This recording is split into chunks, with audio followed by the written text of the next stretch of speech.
आदाब नाजरीन, भारत एक्सप्रेस उर्दू में आपका इस्तकबाल है। मैं हूं निसार अहमद खान। फ़लस्तीन की आज़ादी और उसे तस्लीम किए जाने का मसला कोई नया नहीं है, बल्कि इसराइल की हठधर्मी के खिलाफ मुसलसल आवाज़ें उठती रही हैं और बरसों से मुतालबा किया जाता रहा है। लेकिन अमेरिका की पुष्टपनाही की वजह से इसराइल अपनी हरकतों से बाज नहीं आ रहा और वो फ़लस्तीन पर कब्ज़ा करने की कोशिशों में मुसलसल कोशां है। वहीं इसराइल और हमास के दरमियान जारी जंग के भी 1 साल मुकम्मल होने वाले हैं। पूरी दुनिया के दबाव के बावजूद इसराइल जंग बंदी के लिए राजी नहीं है और फ़लस्तीनी मासूमों का कत्ल आम कर रहा है। इस दरमियान सऊदी वली अहद शहजादा मोहम्मद बिन सलमान ने एक बार फिर फ़लस्तीन की आज़ादी का मसला उठाकर इसराइल को बैकफुट पर पहुंचा दिया है। उन्होंने कहा कि सऊदी अरब आज़ाद फ़लस्तीनी रियासत के बगैर इसराइल को हरगिज़ तस्लीम नहीं करेगा। इसके अलावा उन्होंने फ़लस्तीनी अवाम के ख़िलाफ़ इसराइली कब्ज़े को भी तनकीद का निशाना बनाया है। मोहम्मद बिन सलमान ने कहा कि सऊदी ममलिकत आज़ाद फ़लस्तीनी रियासत के मुतालबे की हिमायत करती है और उसका दारुल हुकूमत मशरिकी यरूशलेम होगा।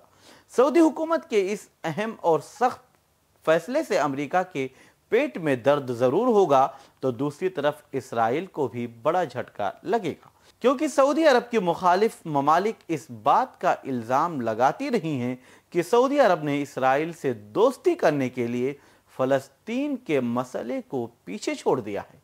हालांकि अमेरिका भी इस बात को कहता रहा है कि वह आज़ाद फ़लस्तीन और इसराइल दोनों की खुद मुख्तारी के हक़ में है।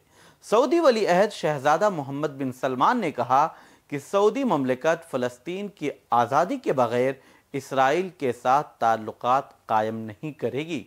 आपको बता दें कि अमेरिका एक अरसे से दोनों ममालिक के दरमियान ताल्लुकात को मामूल पर लाने की कोशिशें कर रहा है, लेकिन गुज़िश्ता साल यानी 7 अक्टूबर 2023 को हमास ने इसराइल पर हमला किया, जिसके बाद इसराइल मुसलसल फ़लस्तीनी अवाम पर बमबारी कर रहा है, जिसमें हज़ारों शहरियों की जान जा चुकी है, जिसमें बड़ी तादाद में ख़वातीन और बच्चे जाँ बहक या शहीद हुए हैं। मीडिया में यह तक कहा जाने लगा था कि इसराइल से मोहम्मद बिन सलमान की दोस्ती सऊदी अरब की पॉलिसी में एक बड़ी तब्दीली है। हालांकि हमास और इसराइल के दरमियान जंग शुरू होने से पहले यह खबरें आने लगी थीं कि सऊदी अरब और इसराइल के साथ मुआहदे होने वाले हैं और दोनों ममालिक मुआहदे के काफ़ी करीब पहुंच गए हैं। अमेरिका एक अरसे से इन दोनों ममालिक के दरमियान ताल्लुकात को बेहतर बनाने की कोशिशें करता रहा है। दावा किया जाता है कि सऊदी अरब ने अमेरिका के सामने ये शर्त रखी थी कि इसराइल के साथ ताल्लुकात मामूल पर लाने के बदले वो उनके साथ दिफाई मुआहदा करे।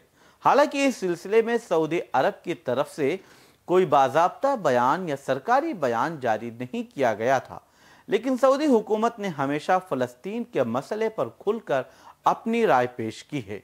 आपको बता दें कि इसराइल और हमास के दरमियान जारी जंग के हवाले से कई ममालिक जंग बंदी का मुतालबा कर रहे हैं। बैनुल अक़वामी अदालत आलमी अदालत इंसाफ ने इसराइल को मुजरिम तक करार दे दिया।